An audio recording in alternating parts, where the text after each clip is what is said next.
नित्य रुद्र संहिता के तृतीय पार्वती खंड में 41वां अध्याय। नारद द्वारा हिमालय ग्रह में जाकर विश्वकर्मा द्वारा बनाए गए विवाह मंडप का दर्शन कर मोहित होना और वापस आकर उस विचित्र रचना का वर्णन करना। ब्रह्मा जी बोले, हे मुनि, उसके बाद आपस में विचार विमर्श कर शंकर जी की आज्ञा से भगवान विष्णु ने पहले आपको हिमालय के घर भेजा। हे नारद, भगवान श्री हरि की प्रेम पूर्ण प्रेरणा से सर्वेश्वर शिव को प्रणाम कर आप बारात से आगे हिमालय के नगर को चले। हे मुने, वहां जाकर आपने विश्वकर्मा द्वारा रचित लज्जा की मुद्रा से युक्त अपनी कृत्रिम मूर्ति देखी और उसे देखते ही आप विस्मित हो गए।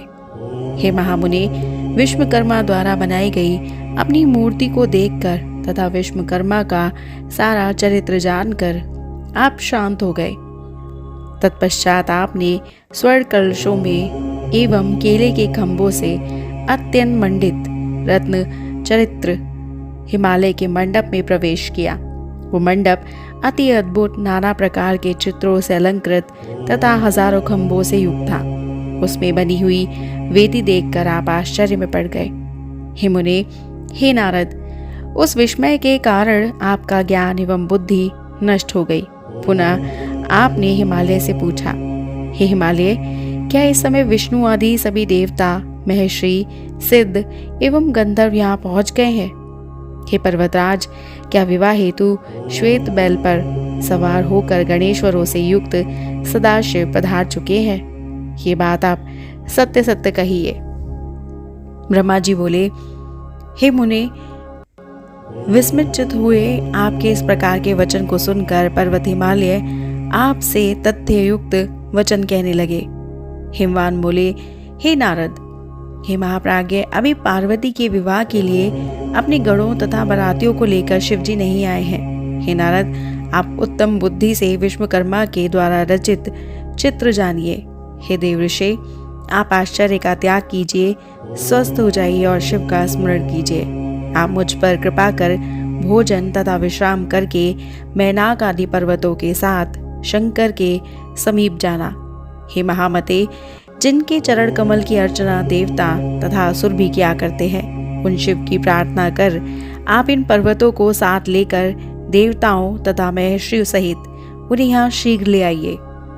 ब्रह्मा जी बोले, हे नारद, तब आपने तथास्तु कहा और वहाँ का सारा कृत्य अपनी तरह संपन्न कर भोजन करके महामनस्वी आप हिमालय के पुत्रों सहित बड़ी प्रसन्नता से शीघ्र शिवजी के समीप गए।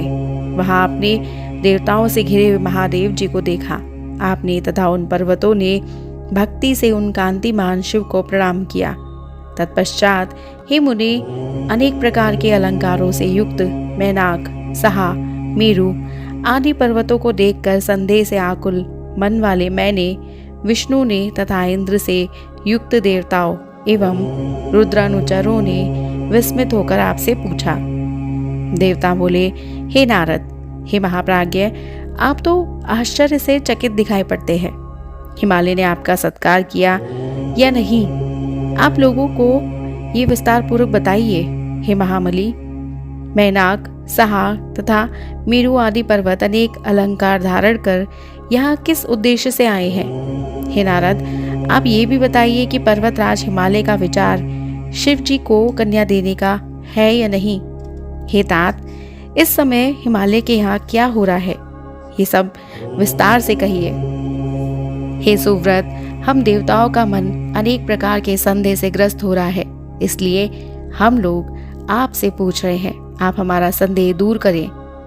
ब्रह्मा जी बोले, हे मुने, उन विष्णु आदि देवताओं का वचन सुनकर विश्वकर्मा की माया से विस्मित हुए आपने उनसे कहा, हे मुने, आप मुझ विष्णु को और सभी देवताओं के ईश्वर सची के पति, पर्वतों के पूर्व शत्रु तथा पर्वतों के पक्ष को काटने वाले इंद्र को एकांत में बुलाकर कहने लगे। नारद बोले, विश्वकर्मा ने हिमालय के घर जैसी कारीगरी की है, उसे देखते ही सभी देवगण मोहित हो जाएंगे। वे हिमालय तो उस कारीगरी के कैलाश से सारे देवताओं को प्रेम पूर्वक युक्ति से मोहित करना चाहते हैं। हे सचिपति, आपने पूर्व काल में विश्वकर्मा को भुलावे में डाल दिया था, क्या उसे आप भूल गए हैं? इसलिए वे आज आपको जीतने की इच्छा से हिमालय के घर में विराजमान है। उन्होंने मेरा ऐसा चित्र बनाया कि उसे देखकर मैं तो मोहित हो गया हूँ। इसी प्रकार उन्होंने विष्णु, ब्रह्मा, इंद्र आदि सभी देवताओं के चित्र का निर्माण किया है। हे देवेश, अधिक कहने से क्या, उन विश्वकर्मा ने सभी देवगणों का चित्र इतनी कुशलता से बनाया है कि वो यथार्थ देवताओं के रूप में किंचन मात्र भी भिन्न नहीं जान पड़ता। उन्होंने परिहास करने के लिए सभी देवताओं की ये मायामयी चित्र रचना की है, जिससे देवताओं को मोहोत्पन्न हो जाए। ब्रह्मा जी बोले, इस प्रकार नारद के वचन को सुनकर भय से व्याकुल शरीर वाले देवेंद्र ने विष्णु की ओर देखकर शीघ्रता से कहा। देवेंद्र बोले, हे देवदेव, हे रमानाथ, हे त्वष्टा पुत्र, विश्वकर्मा शोक से व्याकुल हो मुझे द्रोह करता है। कहीं ऐसा ना हो कि वो इसी बहाने मेरा वध कर दे। ब्रह्मा जी बोले, उनका ये वचन सुनकर देवादिदेव जनार्दन उन्हें समझाते हुए कहने लगे। विष्णु बोले, हे सचिपते, आपके वैरी निवात कौचादि दानवगणों ने महाविद्या के बल से पूर्व समय में आपको मोहित किया था। हे वह सब इसी प्रकार आपने मेरी आज्ञा से पर्वतराज हिमालय के तथा अन्य दूसरे पर्वतों के पंख का छेदन कर दिया है। इस प्रकार ये पर्वत भी उसी माया को देखकर तथा सुनकर आपको जीतने की इच्छा रखते हैं। ये सभी मूर्ख हैं और पराक्रम नहीं जानते हैं, अतः आप इनसे भयभीत ना हो। हे देवेंद्र, इनमें कोई भी संदेह नहीं है कि भक्त वत्सल भगवान सदाशिव हम सभी का मंगल करेंगे। ब्रह्मा जी बोले, इस प्रकार व्याकुल हुए इंद्र को देखकर विष्णु ने उन्हें समझाया। तब लौकिक गति का आश्रय लेने वाले भगवान शिव उनसे कहने लगे। ईश्वर बोले, हे हरे, हे सुरपते, आप लोग आपस में क्या विचार विमर्श कर रहे हैं? ब्रह्मा जी बोले, उन दोनों से इस प्रकार कहकर हे मुने पुनः उन्होंने आपसे कहा, हे नारद, महाशैल ने क्या कहा है? आप यथार्थ रूप से सारा वृतांत कहिए, आप उसे गुप्त ना रखें। आप शीघ्रता से बताइए कि शैलराज की कन्या देने की इच्छा है अथवा नहीं। हे तात, आपने वहां जाकर क्या देखा और क्या किया? ये सारा वृतांत प्रेम पूर्वक कहिए। ब्रह्मा जी बोले, हे मुने, जब शिवजी ने आपसे ये कहा तब दिव्य दृष्टि वाले आपने मंडप में जो कुछ देखा वो सब एकांत में इस प्रकार कहा। नारद बोले, हे देवदेव, हे महादेव, आप मेरा शुभ वचन सुने। इस विवाह में किसी प्रकार के विघ्न दिखाई नहीं पड़ते और ना तो किसी प्रकार का भय ही है। शैलराज निश्चित रूप से आपको ही अपनी कन्या देना चाहते हैं और ये पर्वत इसी निमित्त आपको लेने की इच्छा से यहाँ आए हैं, इसमें संदेह नहीं है। हे सर्वज्ञ, परंतु एक बात यह है कि कौतूहलवश वहाँ सभी देवताओं को मोहित करने के लिए एक अद्भुत माया रची गई है। इसके अतिरिक्त वहाँ और किसी प्रकार के विघ्न की संभावना नहीं है। हे विभो, वहाँ माया करने वाले विश्वकर्मा ने हिमालय की आज्ञा से उनके घर में महान आश्चर्ययुक्त मंडप की रचना की है। उस मंडप में विश्वकर्मा ने सारे देव समाज के चित्र का निर्माण किया है। उसे देखकर मैं मोहित होकर आश्चर्य में पड़ गया हूँ। ब्रह्मा जी बोले, नारद का वचन सुनकर लोकाचार करने वाले प्रभु शिव जी, विष्णु आदि देवताओं से हंसते हुए कहने लगे। ईश्वर बोले, हे विष्णु, यदि पर्वत हिमालय मुझे अपनी कन्या देंगे तो आप यथार्थ रूप से बताइए कि मुझे माया से क्या प्रयोजन है। हे ब्राह्मण, हे शक्र, हे मुनिगण तथा हे देवताओं, आप लोग यथार्थ रूप से कहिए कि हिमालय मुझे अपनी कन्या दे रहे हैं तो मैं माया से मेरा क्या प्रयोजन है।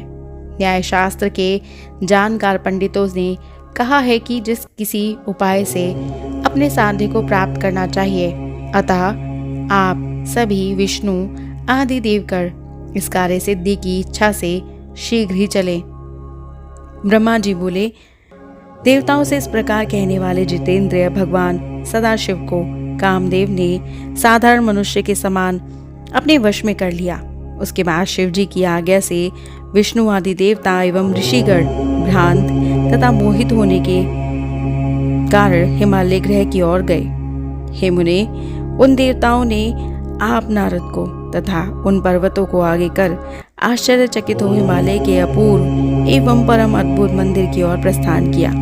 इस प्रकार हर्ष में भरे हुए विष्णु आदि देवताओं तथा प्रसन्नता से युक्त अपने गणों के साथ वे शिव जी आनंदित होकर हिमालय के नगर के समीप आ गए। इस प्रकार श्री शिव महापुराण के अंतर्गत आदित्य रुद्र संहिता के तृतीय पार्वती खंड में मंडप रचना वर्णन नामक 41वां अध्याय पूर्ण हुआ। और हमारा अगला अध्याय है हिमालय द्वारा प्रेषित मूर्तिमान पर्वतों और ब्राह्मणों द्वारा बारात की अगुवानी, देवताओं और पर्वतों के मिलाप का वर्णन नामक 42वां अध्याय। उसे जानने के लिए सब्सक्राइब कीजिएगा हमारे YouTube channel voice of tales को, और हमारी वीडियो को लाइक शेयर सब्सक्राइब करना मत भूलिएगा। हर हर महादेव।